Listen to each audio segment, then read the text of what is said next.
우리 예수님이 오심을 축하하는 예배를 드리면서 우리 함께 찬양 나누겠습니다.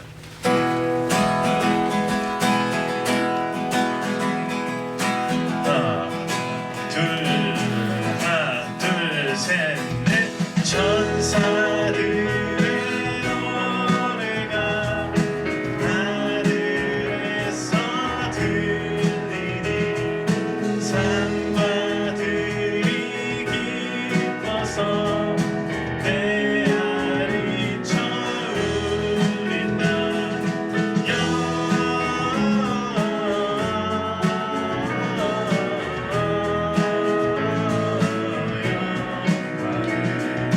높이 계신 주께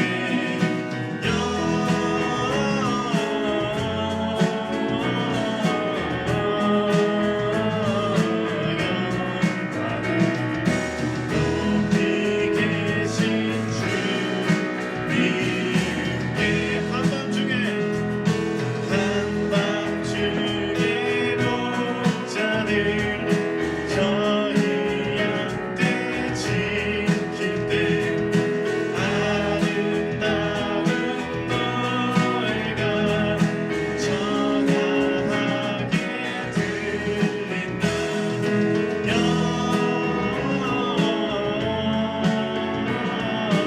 높이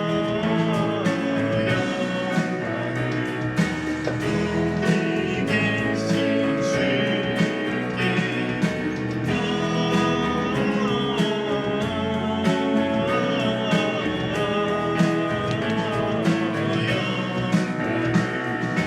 높이 계신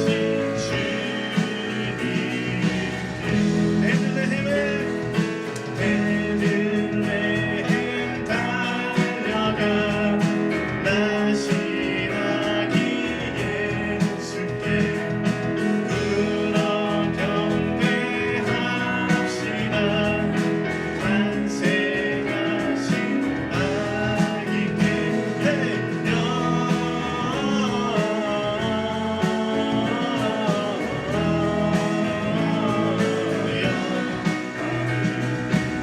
높이 계신 주께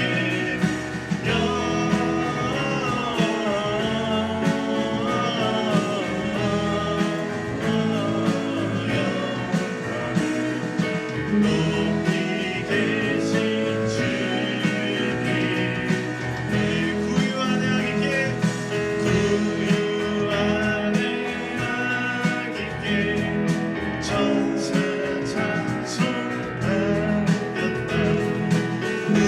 우리들도 주님께 기쁜 찬송 부르자.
아시다시피 참 예수님이 태어나셨던 그 순간을 성경 말씀을 가만히 묵상하다 보면 진짜 조용했다. 또 몰랐다.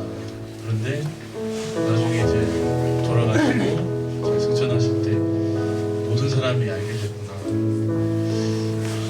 어떻게 보면은 그 성경 말씀 중에 정확한 그런 건 아닌 것 같은데, 내 시작은 미약하였으나 네 끝은 심히 창대하리라 하셨잖아요. 우리가 살다 보면은 시작이 어쨌든 화려해야 내가 더 드러나고 더 많은 것들을 누릴 수 있기 때문에 그랬던 것 같은데, 성경적인 가치관은 또 반대잖아요. 그냥 묵묵하게 우리 일을 하고 하다 보면은 하나님께서 세우시는 것이 우리의 논리죠. 그 고요한 조용한 밤에 거룩한 이께서 나셨습니다. 같이 찬양해 보겠습니다. 고요한 밤, 거룩한 밤. 둘, 셋.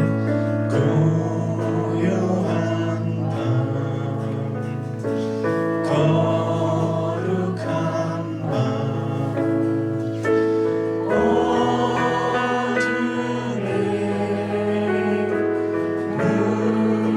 묻힌 밤, 주의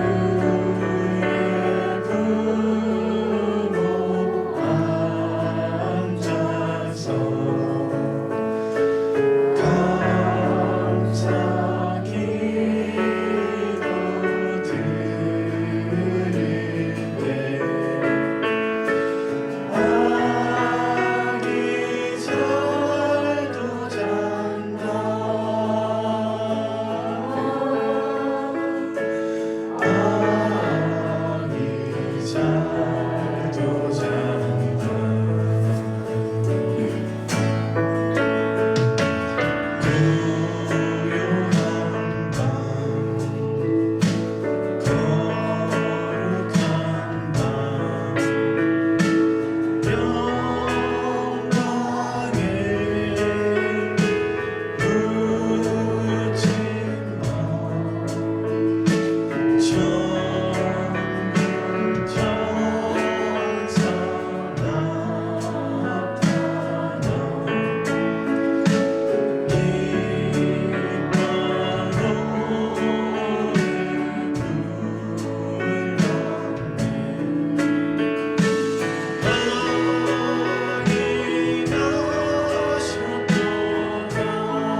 기도할 때 우리의 죄와 우리의 연약함들 주님께 참회의 기도를 하려며 예배로 나아갑니다. 기도하겠습니다.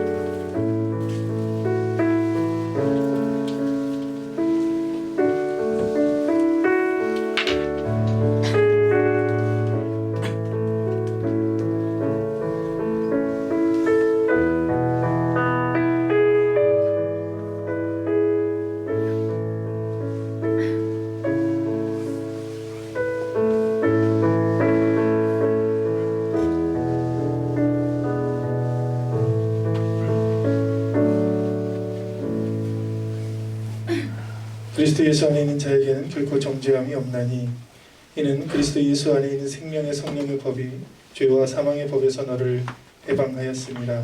아멘. 사도신경으로 우리의 신앙을 함께 고백합니다. 나는 전능하신 아버지 하나님 전지의 창조주를 믿습니다.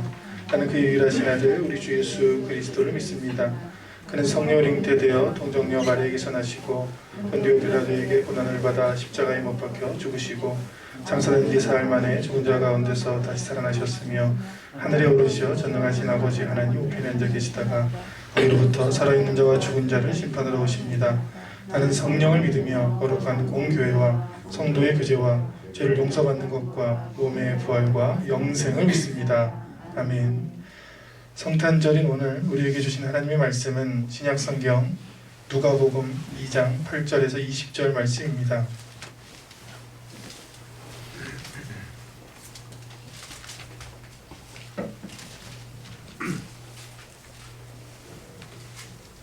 성경 신약성경 누가복음 2장 8절에서 20절 말씀입니다.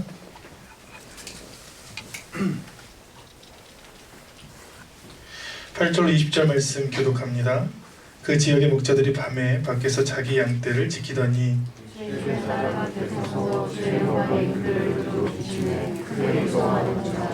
천사가 이르되 무서워하지 말라. 보라, 내가 온 백성에게 미칠 큰 기쁨의 좋은 소식을 너희에게 전하노라. 오늘 다윗의 문에 너희를 위하여 구주가 있으니 곧 그리스도 주시니라. 너희가 가서 강보에서 구유에 누워 있는 아기를 보리니 이것이 너희에게 표적이니라 하더니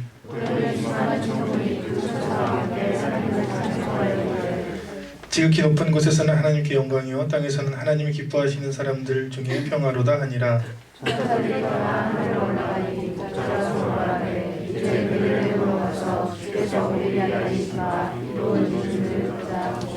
빨리 가서 마리아와 요셉과 구유에 놓인 아기를 찾아서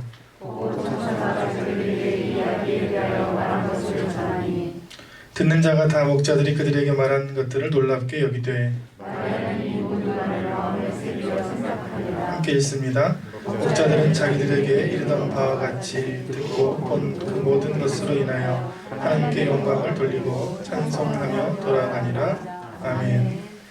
봉독한 말씀과 드려진 봉헌을 위해서 기도합니다. 살아계시며 우리와 함께하시며 임마누엘 우리 아들 함께하시는 사랑의 하나님 참으로 감사합니다. 12월 25일 성탄절에 주님의 탄생을 기뻐하며 감사하며 이 자리에 나온 주의 자녀들을 주님께서 기억하시오니 한 사람 한 사람의 마음이 열려 주님을 영접하게 하시고 주님을 찬양하게 하시며 주님을 바라보게 하여 주옵소서. 세상에서 겪었던 모든 아픔과 절망, 고통들을 이 십자가 밑에 내려놓고 주님이 우리에게 새로 부어주시는 은혜와 소망과 참된 기쁨을 얻게 하여 주옵소서. 주님, 세상은 주님이 주신 평화를 지키지 못하고 서로 반목하며 전쟁하며 죽이며 탐하며 살고 있습니다. 이 세상에 빛으로 오신 주님, 우리에게 주님의 은혜의 빛을 비춰주셔서 우리도 주님을 닮아 서로 사랑하고 하나님을 사랑하며 이웃을 사랑하며 죽어가는 영혼들을 사랑하는 마음이 있게 하여 주옵소서. 이 시간 분주했던 마음들을 내려놓고 주님이 새롭게 부어주시는 그 사랑과 소망을 바라볼 수 있는 귀한 예배가 될 수 있도록 주님 함께하여 주옵소서. 또한 물질을 성별하여 드릴 때마다 겸비하여 고백합니다. 주님, 우리가 사는 날 동안 우리에게 허락하신 물질들 주님께서 맡겨주신 것임을 인정하게 하여 주옵소서.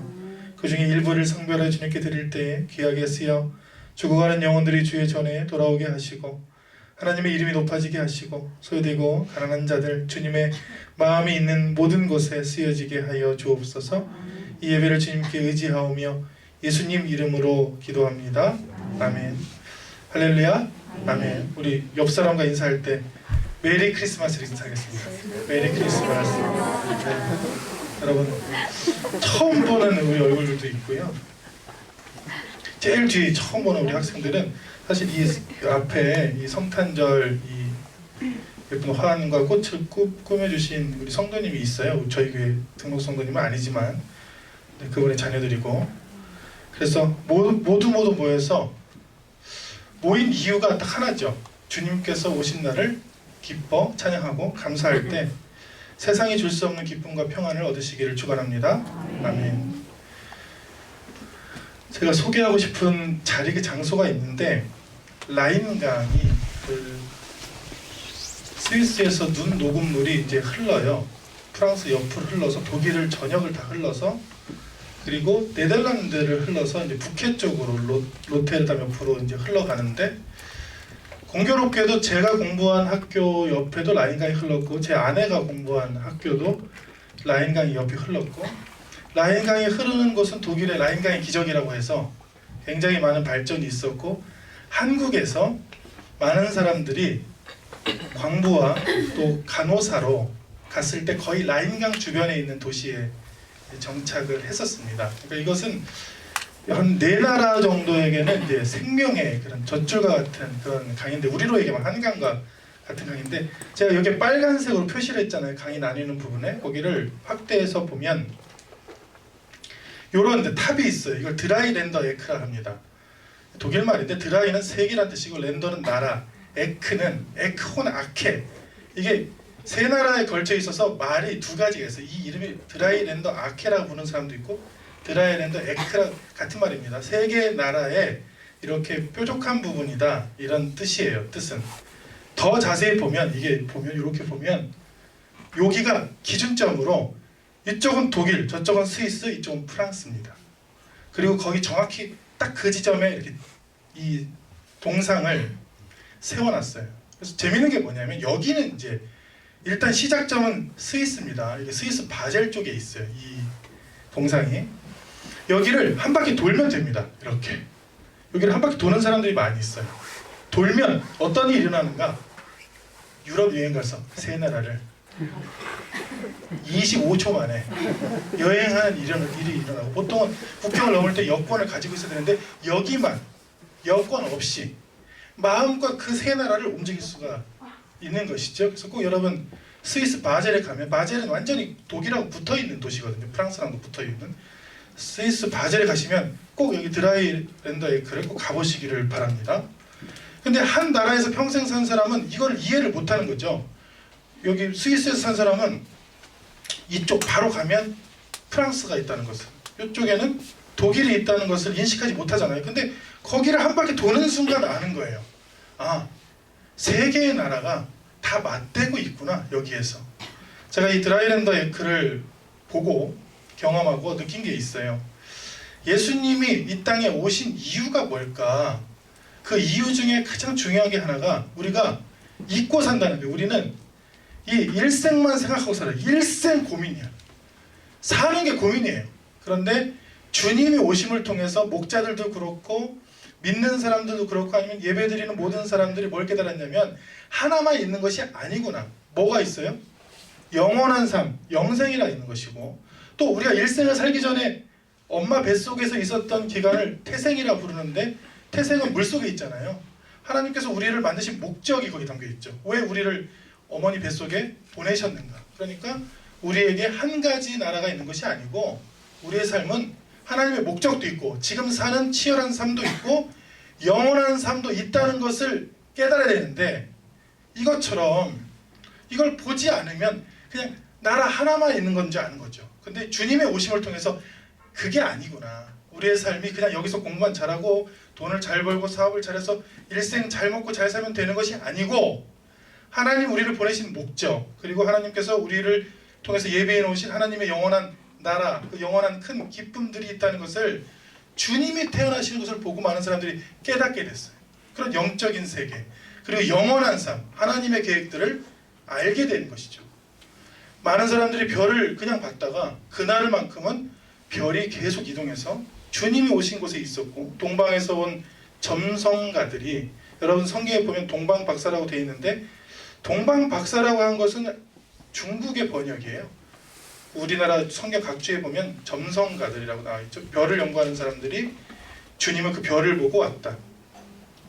즉 말씀을 통해 뭐를 은혜를 나누려고 하냐면 예수님이 왜 오셨는지. 그러면 여러분들이 저한테 물어볼 수 있겠죠. 목사님은 예수님이 왜 오셨는지를 정확히 알 수 있습니까? 저도 정확히 알지 못하니까 성경에서 찾은 거죠. 성경에 주님께서 직접 내가 이것 때문에 왔노라, 내가 이를 위해서 왔노라 하신 구절들이 굉장히 많이 나와요. 그 말씀들을 보면 예수님이 왜 오셨는지, 우리 인생에, 우리의 삶에 왜 오셨는지를 명확하게 알 수 있는데, 그 중에 가장 중요한 것이 이겁니다.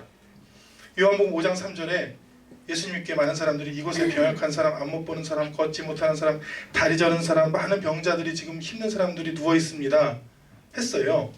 그 후에 주님께서 제자를 부르시는데 이렇게 말씀하십니다. 같이 읽습니다. 예수께서 들으시고 그들에게 이르시되 건강한 자에게는 의사가 쓸데없고 병든 자에게 하여 쓸데있느니라. 나는 의인을 부르러 온 것이 아니요 죄인을 부르러 왔노라 하시니라. 그러면 주님이 오신 이유, 이 성탄절에 주님이 오신 이유가 명확하죠. 주님은 누구를 부르러 오신 것입니까? 그렇죠.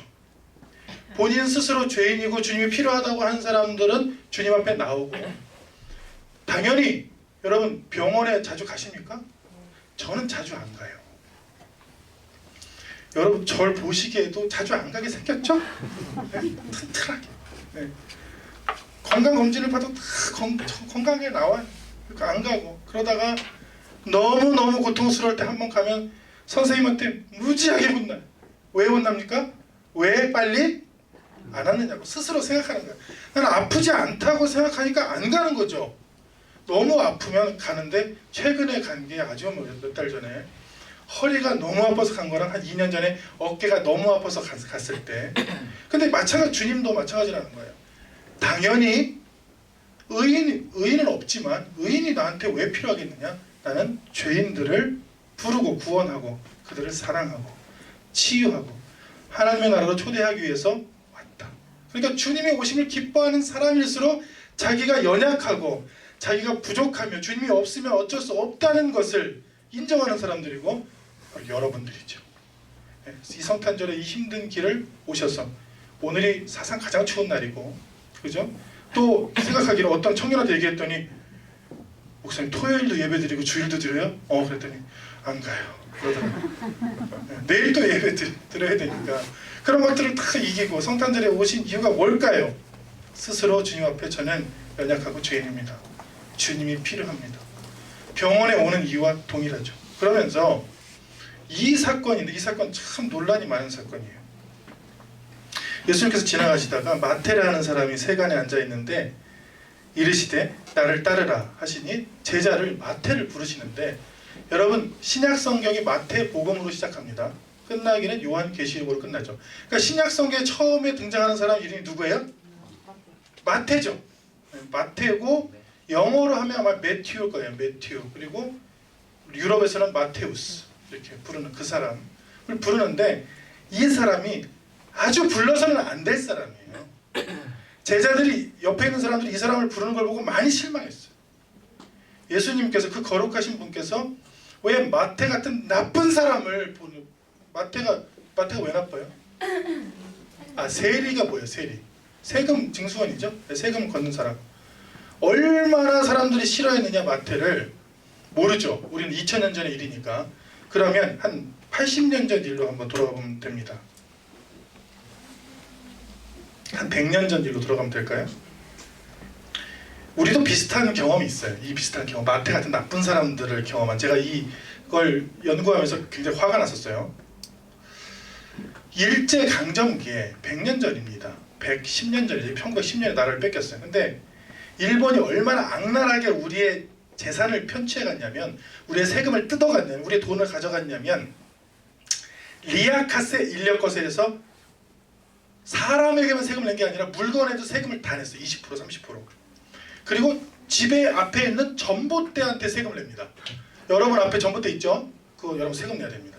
세금을 뜯어갔어요. 그리고 이제 계속 전쟁이 이제 깊어지자, 아 이거 뭐 특별행위 사진 촬영 돈 내야 됩니다. 미용, 여러분 미용실 다녀오셨죠? 그거 세금 내야 됩니다. 미용실, 그 다음에 염색, 자수, 인쇄, 복사, 모든 하여튼 돈을 할 때마다 20% 30% 뜯으니까 이 간접세는요 계속 행위를 할 때마다 뜯으면 이 세금이 어마어마한 거예요. 사업하시는 분들은 알 거예요. 뭐만 하면 무슨 부가가치세를 내야 되죠. 그래서 내가 10,000원짜리를 팔면 1,000원은 어떻게 됩니까? 바로 세금이잖아요. 근데 그거를 30%를 붙여봐요. 간접세, 그거 30%에다가 여러분들이 하는 머리 깎는 거, 여러분들이 하는 복사, 여러분들이 하는 사진 촬영 다 붙여봐요. 그럼 어떻게 되겠어요? 우리가 가난해졌죠. 그 사진들을 한번 구해봤는데, 일제강점기가 잘 보존되어 있는 곳이 군산이에요. 여러분들 군산에 여행 가보면 적산 가옥들, 즉 일본 가옥이나 일본 다방, 일본 박물관, 그 근대 박물관도 있죠. 우리나라가 얼마나 못 살았냐면 일제강점기 군산인데 거지예요. 하도 일본한테 이 세금을 뜯겨가지고 사람이 거지처럼 살았어요. 이게 집이에요. 이게 뭐 얼기설기 한 게 저게 집이고 사람은 거지처럼 살았어요. 그러면 이렇게 얘기할 거예요. 목사님 100년 전에 다 가난한 거 아닙니까? 아닙니다. 그 당시에 일본 사람들은 우리나라 와서 어떻게 살았느냐, 이게 군산 신흥동 일본 가옥이에요. 이렇게 살았어요. 2층 집을 지어놓고 아주 호가호위를 하면서 우리 재산을 다 뺏어 살았어요. 그러니까 지금 마태가 이해되시죠?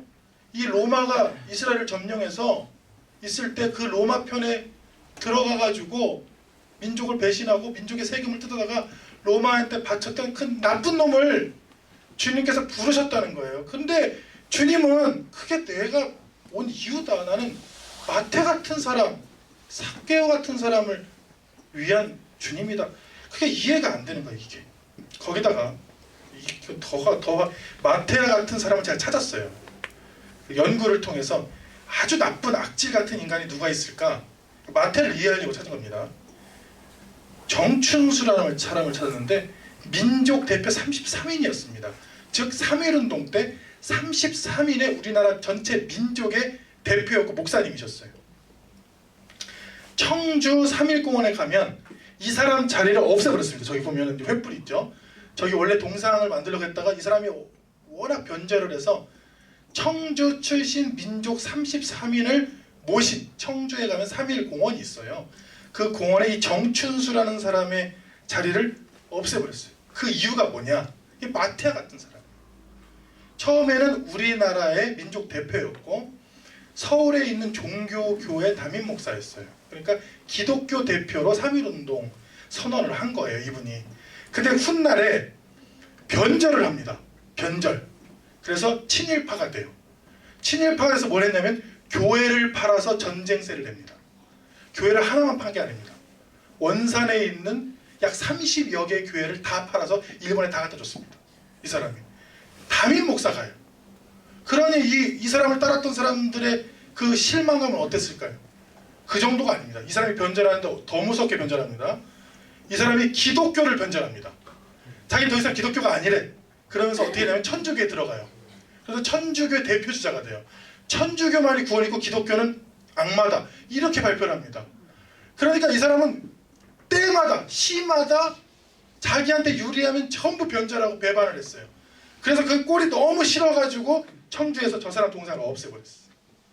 처음에 3.1운동 할 때까지는 인정해서 만들려고 했다가 그 후에 그 삶을 보고 다 없애버렸어요. 그 정도 인간이 누구냐? 이 마태인 거예요. 마태. 이 마태를 왜 예수님께서 부르시냐고. 더 가관인 것은 성경을 찾아보면 마태복음 9장에 사람들이 뭐라고 하냐면 바리새인들이 제자들에게 야 어찌하여 너희 선생님은 세리와 죄인들과 함께 식사를 하냐. 이게 또 문제인 거예요. 여러분 이해가 되십니까? 지금 예수님께서 오신 이유가 뭐예요? 죄짓고 변절하고 살인하고 더럽고 그런 사람들을 함께 어울리려고 온 거예요. 처음에 이해가 안 돼. 제자들도 너무 민망하고 보는 사람들도 너무 이상했는데 주님께서는 이렇게 말씀하셨어요. 같이 했습니다. 예수께서 들으시고 그들에게 이르시되 건강한 자에게는 의사가 쓸데없고 병든 자에게라야 쓸데있느니라. 나는 의인을 부르러 온 것이 아니요 죄인을 부르러 왔노라 하시니라. 주님이 이 땅에 오신 이유는 완벽한 사람을 부르러 온 것이 아닙니다. 우리같이 부족하고 연약하고 아무리 죄가 있어도 다시 기회가 있음을, 이 생이 다가 아니라 이 생에서 주님을 만나서 회개하고 다시 영원한 삶의 기회가 있음을 선포하라고 오신 거예요. 그러니까 누구든지 어느 누구든지 영접하는 자, 곧 그 이름을 믿는 자들에게는 하나님의 뭐가 돼요? 누구든지요. 아무도 가리지 않았어요. 그래서 제가 이렇게 자신 있게 선포한 것입니다. 누가 여러분들이 와서 누구 집사님 그렇게 하면 구원 못 받아. 나처럼 방언받고 성령 충만해야 받아. 이런 사람들이 있어요. 어떤 사람들은 아예 그런 구원 못 받아. 봉사를 많이 해야 돼. 봉사. 이런 사람들도 있어요. 어떤 사람들은 그 지식으로 못 받아. 성경을 더 깊이 깨달아야 받을 수 있어. 제가 얘기한 것은 전부 이단들의 모습들을 한마디로 얘기한 것입니다. 근데 기독교는 뭐냐? 예수님 십자가 달리실 때 옆에 있는 행악자가 있었어요. 그 사람은 아무것도 안 했습니다. 그 사람이 뭘 봉사를 했어요. 뭐 성령을 받았기를 했어요. 뭐 성역 공부를 하기를 했어요. 근데 그 사람이 예수님께 딱 한마디 합니다. 주님 저를 기억해 주십시오.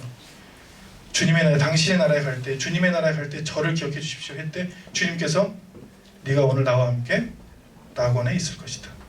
뭐가 필요합니까? 아무것도 필요하지 않죠. 구원에는 오직 예수님만 필요하죠. 어떤 죄인도, 어떤 무식한 사람도, 어떤 연약한 사람도 다 관계없습니다. 주님만 있으면 돼요. 예수님만 있으면 다 구원받을 수 있어요. 얘가 받을 수 있을까요? 받을 수 있습니다. 저는 받을 수 있을까요? 받을 수 있죠.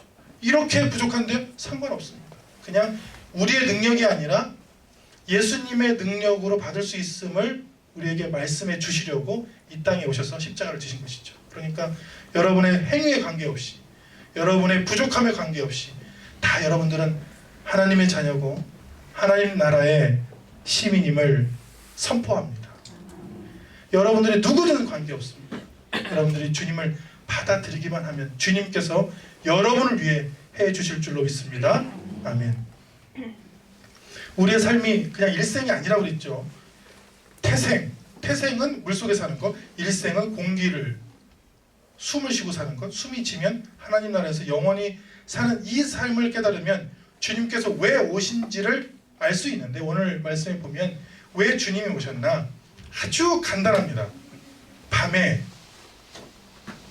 아무 소망이 없는 나라를 빼앗긴 목동들이 아무 소망도 없이 있다가 갑자기 뭔가 나타나니까 너무 무서웠어요. 그런데 그 무서운 광경과는 전혀 다르게 메시지는 큰 기쁨의 좋은 소식을 너희에게 전해주겠다 했어요. 그러니까 처음에는 이런 상황이에요. 암울한 상황, 아무것도 없는 상황 속에서 소망도 없고, 여러분 나라를 빼앗겼으니까 얼마나 힘들었겠습니까? 저는 이해가 안 되는데 저희 아버지는 30년대생이고 저희 어머니는 42년생이시니까 아버지 생전에 많이 말씀을 해주셨어요. 창씨 계명을 했던 것, 그리고 힘들었던 것을 다 얘기해 주셨는데 얼마나 힘들었는지 그 상실을.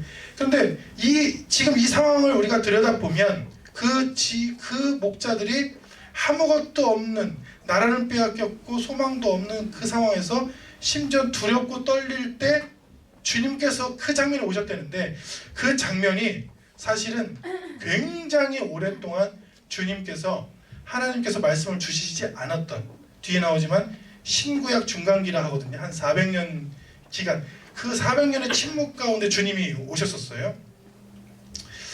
여러분 많이 보셨겠지만 OECD 37개국 중에 이거 볼 때마다 제가 참 안타까워요. 우리나라 행복지수가 꼴찌에서 세 번째입니다. 일본도 높지도 않네요. 네. 그러니까 경제가 발전해서 연구가 가능한 나라 1위부터 37위 중에 우리나라가 행복지수가 낮다는 건 이미 알고 계시죠. 근데 그걸 연령대로 보면, 안녕지수로 보면 제일 지혜로운 세대는 60대 이상입니다. 60대 이상은 행복지수가 우리나라 인구 중에서 제일 높은 것으로 봐서 60대 이상은 지혜가 있는 것으로, 이 행복이라는 게 어떤 소유와 어떤 권력과 뭐가 아니라 보통 은퇴한 나이거든요. 이때는 은퇴한 나이잖아요. 근데 그 나이들이, 은퇴한 나이들이 오히려 더 행복한 것으로 그렇게 여겨진다. 근데 문제는 저는 20대를 보려고 그래요. 20대가 아주 유독 우리나라가 나라 중에서도 행복하지 않은데 그중에 20대가 더더욱 제일 낫죠. 이 20대가. 근데 그 다음에 이 10대, 20대 우울증 환자 현황을 보면 20대 우울증 환자가 엄청나게 올라가요. 그건 뭘까요? 이유가 아주 간단합니다. 20대 책임이 아니에요. 10대들에게 너 이것만 하면 행복할 거라고 얘기한 거예요. 근데 많은 10대들이 믿었어. 야, 너 도연아, 너 이것만 하면 행복할 거야. 열심히 해서 도연이가 20대에 갔어요. 거기를 갔는데 거기에서 이제 생각이 드는 거예요. 어떤 생각이 드냐면, 분명히 이걸 하면 행복한다 했는데 난 그걸 잘 했는데 왜 내 삶은 행복하지 않을까? 그리고 이걸 하면 A를 하면 B가 될 거라고 했는데 인생이라는 게 A를 하면 B가 되는 인생이 아니거든요. 내가 스스로 자립해서 직장을 얻고 가정을 얻고 사회로 나가는데 벽이 너무나 크잖아요. 그러니까 우리나라에서 가장 힘든 세대가 누구냐? 단연 20대라는 거예요. 우리나라도 지금 힘든데 그 나라에서 지금 20대 혹은 30대 초반, 여기는 사회에서 부딪힌 그 어마어마한 중압감, 그리고 부모님을 믿고 세대를 믿어서 열심히 살아왔음에도 불구하고, 그렇게 하면 다 잘 될 거라고 했는데도 불구하고 느껴지는 벽들이 굉장하다는 거예요. 왜 제가 이 예를 드냐면, 그 당시 사람들이 느꼈을 벽, 로마는 절대 이길 수 없다고 생각했을 거예요. 로마의 힘은 어마어마했습니다. 그 당시 이스라엘은 로마에게 가장 심하게 항전한 나라 중에 하나예요. 다 웬만한 나라들은 이스라엘이 로마군이 쳐들어오면 그냥 항복합니다. 웬만한 나라들은. 로마 군대가 어마어마하게 무자비하니까. 근데 이스라엘은 어떻게 했냐면 막 요새에 올라가서 몇 년 동안 막 극렬히 저항하고 자살로 저항하고 막 그랬어요. 근데 로마라는 나라는 더 악질이야. 이 사람들이 정말 한 600m 이상의 이 마사다라는 요새를 지어놓고 아무도 못 올라오는 곳에서 막 항전했거든요. 로마 사람들은 흙을 쌌어요. 흙을 이만한 산을 만들어서 쳐들어가서 사람들을 죽였던 그런 사람들, 그 로마의 속국이고 목동이고 나는 아무 희망이 없고 아무 소망이 없다고 하는 그 사람들, 그 절망감에 있는 사람들에게 주님께서 찾아오시는데, 이 절망이 더 크겠죠. 소망과 절망을 보면 그들에게 그 무서운 시기에, 그리고 제가 아까 설명했는데 지금 마태복음은 신구약 중간기라고 그래요. 구약 성경의 39권, 신약 성경 27권 합쳐서 성경이 66권이 있거든요. 그 구약 성경의 끝과 신약 성경의 시작, 그 마태복음 사이에 약 400년간의 침묵기가 있습니다. 그러니까 400년간의 침묵기가 뭐냐면 어떤 선지자도 어떤 말씀도 안 주셨어요. 그러니까 신앙적으로 얘기하면 가장 어두운 시기가 바로 예수님이 태어나던 시기예요. 40년도 아니고 신앙적으로 400년 동안 하나님께서 응답하지 않으셨다면 이 신앙의 연수가 깊으신 분들은 이해하실 거예요. 얼마나 힘들었는지. 그런데 도스토옙스키가 얘기하기를, 어둠이 깊을수록 별이 더 찬란하게 빛나듯이 슬픔이 깊을수록 하나님은 더 가까이 계신다, 이렇게 말씀하셨듯이 여기에 큰 기쁨의 좋은 소식을 들려주시려 주님께서 오신 거예요. 그 기쁨이 더 클수록, 실망이 더 클수록, 힘든 일을 더 당할수록 주님의 만남이 기쁘고, 나는 아무 부족한 게 없다 하는 나라일수록 교회들이 없어지기 시작합니다. 유럽은 전체가 교인의 나라였어요. 근데 그 유럽을, 제가 유럽에서 살고 공부하고 유럽을 보면 자기 만족감, 나는 뭐 부족한 것이 없어 하는 나라에 갈수록 신앙이 없어요. 그리고 그 나라는 복지가 얼마나 잘 돼 있냐면 아무것도 안 해도 먹고 살 수가 있어요. 근데 이제 나라가 잘 살면 GDP가 올라가면 당연히 복지 예산들이 늘어나죠. 우리나라도 최근 한 10년간 혹은 15년간 보면 복지 예산이 굉장히 늘어났습니다. 아기 나면 뭐 주고, 요즘 이제 아기 나면 내년부터는 30만 원씩 주죠. 예, 주고, 뭐 학교는 뭐 무상으로 가르쳐 주고, 뭐 노령연금이라서 노인이 되면 또 주고, 그걸 더 해주고. 예전에 일체 없었어요. 제가 독일에서 유학할 때는 사실 전혀 없었어요. 그러니까 저는 독일을 굉장히 부러워했어요. 독일은 킨더겔트라고 아이를 낳으면 약 30몇만 원 혹은 40만 원에 되는 돈을 줘요. 그래서 이민자들이 어떤 전략을 펼치냐면 터키 이민자가 제일 많은데 애기 5명 낳아. 그러면 4, 5, 20, 200만 원씩 줘. 그래서 그걸로 먹고 사는 사람들이 굉장히 많아요. 근데 저는 이런 별세기가 다 있냐. 무슨 애기를 낳으면 애기 한 명당 몇십만 원씩 주는 게 이게 말이 되냐 했는데 딱 11년 만에 우리나라가 그렇게 합니다. 우리나라는 11년 전에 이런 건 전혀 안 했어요. 네, 전혀 이런 게 없었어요. 근데 11년 만에 이렇게 되는 거예요. 근데 이거를 한 50년 전에 했던 나라들, 핀란드나 노르웨이 이런 데 가보면 그런 나라들은 또 바다에 앞바다에서 기름이 나요. 브렌트유라고. 석유가 막 나요. 그런데 복지 정책이 상상할 수 없을 정도로 좋아요. 그런 어둠이 깊을수록 이 주님의 빛이 더 밝게 빛나는 법인데 나는 그냥 일생에 만족하고 살렸다.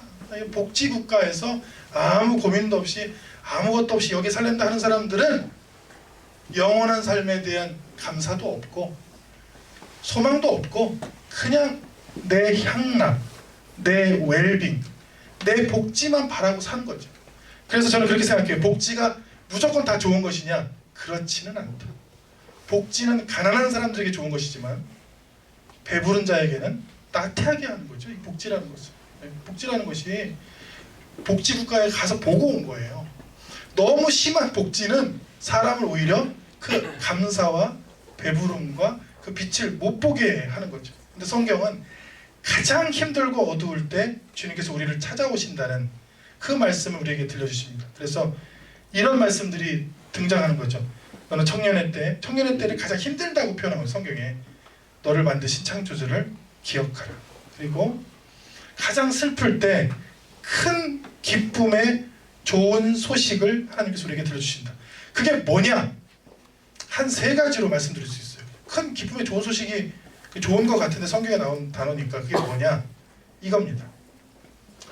임마누엘이라는 단어가 나와요. 성경에 마태복음 1장에 보면 임마누엘이 뭐냐면 하나님이 우리와 함께 계시다. 함께 하신다는 뜻이. 이게 가장 큰 좋은 소식의 특권이에요. 여러분들이 어디에 있든지, 여러분들이 미국에 가든지, 여러분들이 군대에 가든지, 여러분들 어디 있든지 하나님은 여러분과 함께 하십니다. 여러분들이 힘들 때 기도하면 하나님은 들어주십니다. 하나님께서 여러분과 함께 해주시고 여러분의 삶을 책임져 주십니다. 여러분은 절대로 멸망하지 않고 죽지 아니하며 영원한 삶이 보장되어 있습니다. 이건 제 얘기가 아니에요. 성경에 나온 그대로 얘기한 것입니다. 여러분들은 혼자가 아닙니다. 여러분들은 하나님과 함께 하신다는 게 가장 큰 기쁨의 소식이에요.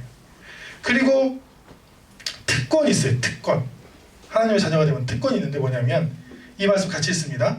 무릇 하나님께로부터 난 자마다 세상을 이기느니라. 세상을 이기는 승리는 이것이니 우리의 믿음이니라.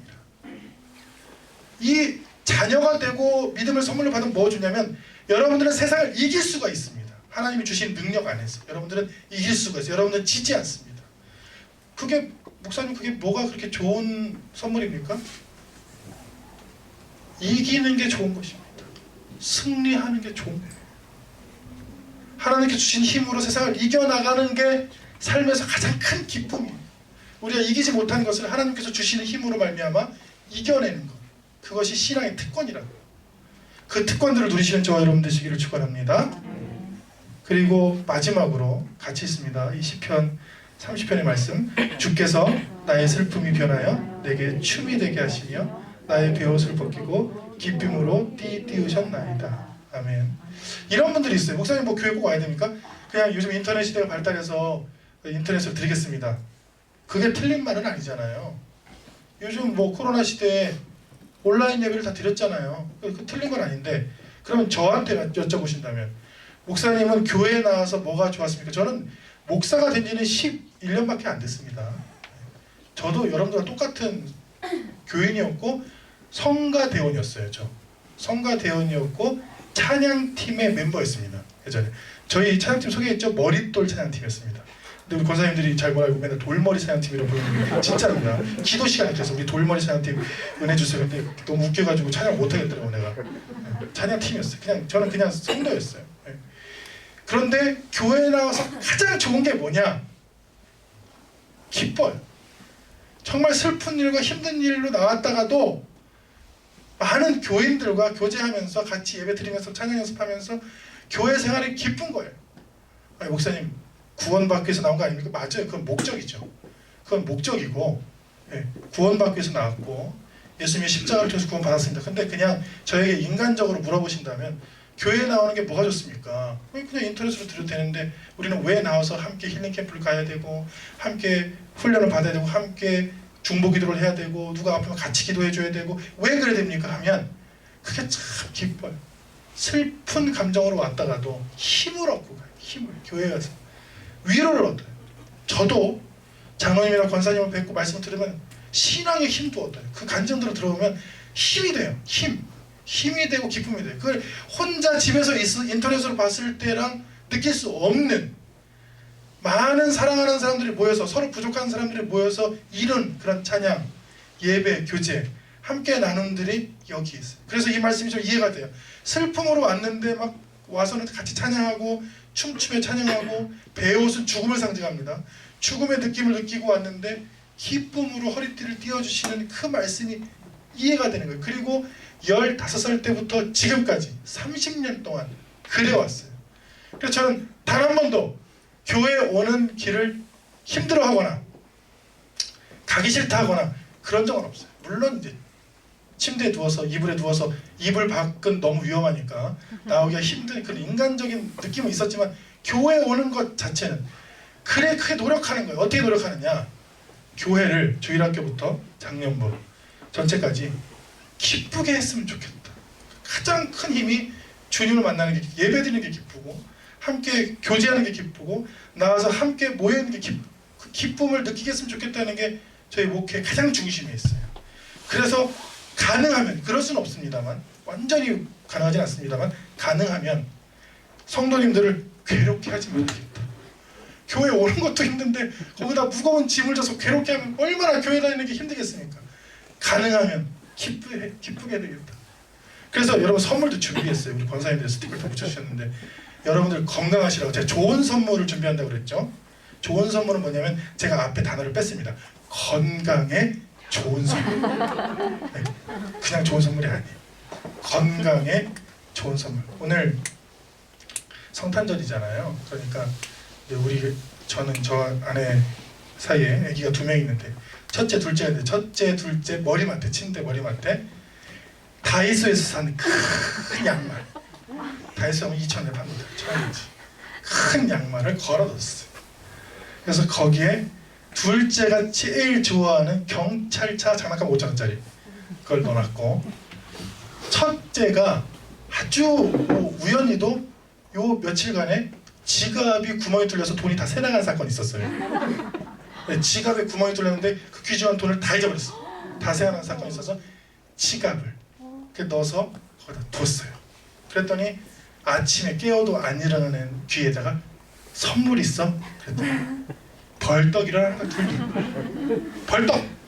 아니 그렇게 아침에 깨워도 안 일어나요. 교회 일찍 가야 되는데 평소에 저희는 교회 8시 한 반까지는 와야 되니까 아침이 바쁘잖아요. 주일 아침에는. 근데 그렇게 안 일어나는 애들한테 선물이 있다 했더니 눈이 번쩍 뜨여서 그 선물을 찾고 막 기뻐하는 거예요. 그 모습을 보고 다르지 않다. 주님이 오신 이유가 그리 다르지 않다.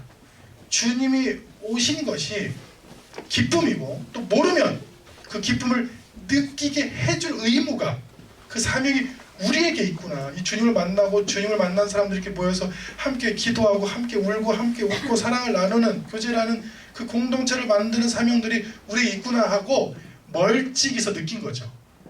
저는 왜 기뻤느냐? 걔가 기뻐하니까 기쁘니까. 하나님께서도 이런 마음이시겠고, 여러분들 삶이 힘든 줄 압니다. 힘들지 않는 삶은 없어요. 어떤 사람들은 그래요. 저 김 집사님은 삶은 편할 것 같아요. 아닙니다. 그 삶에 들어가면 그 집사님이 제일 힘들어요. 저분은 보기에 다 부족함이 없어 보여요. 아닙니다. 만나보면 부족함이 굉장히 많고 힘든 점이 굉장히 많습니다. 사람들은 다 힘들어요. 자신의 삶의 현장에서 자기가 제일 힘들어요. 자기가. 그 힘든 마음으로 주님께 오면 그 힘듦이 변하여 기쁨이 되고 평안이 될 줄로 믿습니다. 주님이 그것 때문에 오신 거예요. 우리의 그 슬픔, 우리의 그 어둠, 우리의 그 아픔, 우리의 고통들을 기쁨으로 변하게 하기 위해서 고백하고 찬양하고 예배드리는 우리에게 주님께서 그 기쁨을 주실 줄로 믿습니다. 아멘. 주님이 오신 이유가 뭐냐? 마지막은 아주 간단해요. 그래서 잘하는 건데, 주님께서 구유에 뉘어 강보에서의 구유에 뉘어 있다고 그랬는데, 이제 그림으로 보면 여기 보면 양도 있고 뭐 망아지도 있고 그렇잖아요. 이게 뭐냐면 주님께서 예쁘게 표현했지만 가장 가난한 집에 태어났다는 거예요. 가난한 집도 아니죠. 짐승이 있는 곳에 태어났으니까. 얼마나 이게 냄새나고 비위생적이었을까요? 우리는 아기를 낳으면 굉장히 예쁘게 키우잖아요. 안전하게. 근데 왜 이렇게 하셨을까? 그거는 우리에게 주는 메시지가 있어요. 뭐냐면 주님께서 온 것은, 주님께서 밝힌 말씀입니다. 같이 읽습니다. 인자가 온 것은 섬김을 받으려 함이 아니라 도리어 섬기려 하고 자기 목숨을 많은 사람의 대속물로 주려 함이니라. 주님이 온 것은 섬김을 받으려 온 게 아니에요. 그러니까 저는 이 말씀을 믿고 따르니까 여러분들 행여나 저를 섬길 생각은 행여나 마십시오. 목사는 예수님을 닮아서 섬기는 직업입니다. 우리 교회 청소는 제가 할게요. 우리 권사님도 하시지만 주일은 제가. 교회 청소, 저기 보니까 밖에 쓰레기를 엄청 쌓아놓으셨던데 제가 아침에 오면서 할렐루야 했어요. 내가 할 일이 많잖아. 쓰레기는 제 담당입니다. 화장실도 제가 일주일에 2번 청소해요. 왠지 아십니까? 좋아해서 하는 거 아닙니다. 주님께서 온 이유가 나는 섬기를 받으려는 게 아니다. 오히려 세상을 섬기고 다진 자의 모습으로 사람들을 사랑하기 위해서다. 그러면 주님을 좋아하고 주님을 믿는 사람일수록 주님을 닮으면 되잖아요. 주님께서 요한복음 10장 10절에 같이 있습니다. 내가 온 것은 양으로 생명을 얻게 하고 더 풍성히 얻게 하려는 것이라. 이 말씀 전에 도적이 온 것은 훔치고 빼앗고 강탈하려고 온 거라고 그랬죠? 이것도 제가 명심합니다. 여러분들이 우리 교회에 온 것은 복입니다. 왜냐하면 우리 교회는 여러분들에게 생명을 더 얻게 하고 여러분들이 더 잘 사는 게 저희 꿈입니다. 여러분들이 영적으로 잘 살고 심지어 물질적으로 잘 사는 게 꿈입니다. 건강하게 잘 사는 게 꿈이에요. 왜? 주님께서 밝히셨어요. 내가 온 것은 내가 살아가는 양으로 하여금 더 풍성해지고 더 생명이 있고 더 기쁘게 하려는 것이다. 그러니까 성도의 재산을 갈취해서 교회를 키우는 것은 우리 교회와 정반대되는 행위입니다. 교회는 교회의 재산을 나눠서 성도에게 봉사를 해야 됩니다. 성도들이 사회 진출하면 그걸 지원해 줘야 됩니다. 장학금을 지원해야 돼요. 우리가 재산이 늘면 당연히 장학금을 지원하고 가난한 사람들을 돕고 힘든 사람들을 지원할 것입니다. 왜? 예수님이 오신 이유는 뺏으려고 온 것이 아닙니다. 도리어 영적으로 풍성하게 하고 가정이 평화롭게 하고 더 잘 살게 하고 더 잘 배우게 하고 더 기쁘게 하고 더 좋은 열매를 주려고 오신 것이잖아요. 그러니까 그것이 제 목회 철학입니다. 제가 잘 되는 것보다 여러분들의 집이 잘 되는 게 더 기쁩니다. 저는 그냥 보통 살 거예요. 그냥 보통 인간으로 살고 싶습니다. 근데 여러분들은 더 잘 되고 영적으로도 잘 되고 물질적으로도 잘 되고 사업도 잘 되고 하늘이 잘 되는 것을 보람으로 느끼고 살고 싶어요. 왜? 주님이 그러셨어요. 주님은 머리 둘 곳이 없고 집도 없으셨지만 많은 양들은 그렇게 살았으면 좋겠다. 이런 마음을 말씀하셨거든요. 그러니까 이 공동체에 오는 사람마다 영이 풍성하고 육이 풍성하고 건강이 풍성하고 많은 것들이 회복될 줄로 믿습니다. 주님이 오신 이유가 여기에 있습니다. 우리의 일생과 우리의 영생과 우리의 태생, 우리를 주님께서 만드신 목적을 깨달으라고. 우리가 그냥 단순히 한 나라에 있는 것이 아니라 하나님께서 보내신 뜻과 하나님의 나라와 지금의 이 사명의 나라에 있음을 깨닫게 하시는 것이죠. 여러분은 그냥 있는 것이 아닙니다. 여러분들을 통해서 그 놀라운 일들을, 그 기쁜 일들을 주님께서는 이루실 것입니다. 이 성탄절에 주님이 오셔서 우리에게 마음껏 주시는 그 은혜와 그 생명과 풍성함을 누리시는 여러분들의 가정이 되시기를 축원합니다. 기도하겠습니다. 살아계신 하나님 감사합니다. 우리는 두렵습니다. 주님 말씀처럼 이 어두운 밤에 코로나의 이 팬데믹에 앞으로 어떻게 될지 모르는 미래에 우리는 두렵습니다. 우리는 어둠에 있습니다. 우리는 어디로 가야 할지 방황하고 있습니다. 주님, 우리는 슬퍼하고 우리는 낙심하고 우리는 답답해하고 있습니다. 주님, 우리가 어떻게 살아야 할지 그 미래를 알지 못합니다. 하지만 주님께서 너는 혼자가 아니고 하나님이 우리와 함께 하심을, 그 임마누엘 하나님께서 우리와 함께 하심을 깨닫게 하시고 우리의 슬픔이 변하여 기쁨이 되게 하고 평안이 되게 하시는 주님의 그 말씀을 우리는 들었습니다. 주님의 자녀마다 세상을 이기고 세상을 이기는 승리가 우리의 믿음이라고 주님께서 말씀하셨습니다. 주님, 이 예배를 드리고 주님께 기도하는 주의 자녀들 마음에 찾아가 주셔서 세상이 줄 수 없는 생명의 풍성함과 미래의 소망과 하나님 나라의 소망과 기쁨과 우리에게 주신 아름다운 사명들을 일깨워 주옵소서. 그리하여 우리가 혼자가 아니며 우리가 주님의 자녀이며 우리가 하나님께서 사랑하시는 그 자녀고 주님께서 늘 우리를 함께 하시며 우리를 인도하신다는 것을 깨닫게 하여 주옵소서. 주님께서 온 이유는 우리로 하여금 생명을 얻게 하고 더 풍성히 얻게 하려 하신다는 말씀처럼 우리에게 주신 이 생명들 더 풍성해지게 하여 주옵소서. 그리하여 죽어가는 영혼들 우리 공동체를 통해 우리를 통해 주님 앞에 나와 구원받고 하나님의 자녀가 되며 주님을 찬양하는 일들 왕성하게 일어나게 하여 주옵소서. 주님께서 온 것은 섬김을 받으려 함이 아니라 도리어 섬기려 하고 자기 목숨을 많은 사람의 대속물로 주려 함이라 하신 말씀처럼 우리도 교회로 모여 섬김을 받으려고 하는 것이 아니라 도리어 세상을 섬기고 가난한 사람들을 섬기고 외로운 사람들을 섬기며 소외되고 가난한 자들을 섬기고 사랑할 수 있는 교회가 되게 하여 주옵소서. 이제는 우리 주 예수 그리스도의 은혜와 하나님의 사랑과 성령께서 주시는 놀라운 풍성한 은혜가 이 시간 성탄절에 주님께서 태어나신 주님께서 오심을 기뻐하며 예배하며 찬양하며 주님 뜻대로 살기로 결단하는 주의 자녀들 삶과 미래와 여생 위에 영생 위에 지금부터 영원히 함께 하시기를 간절히 축원하옵나이다. 아멘.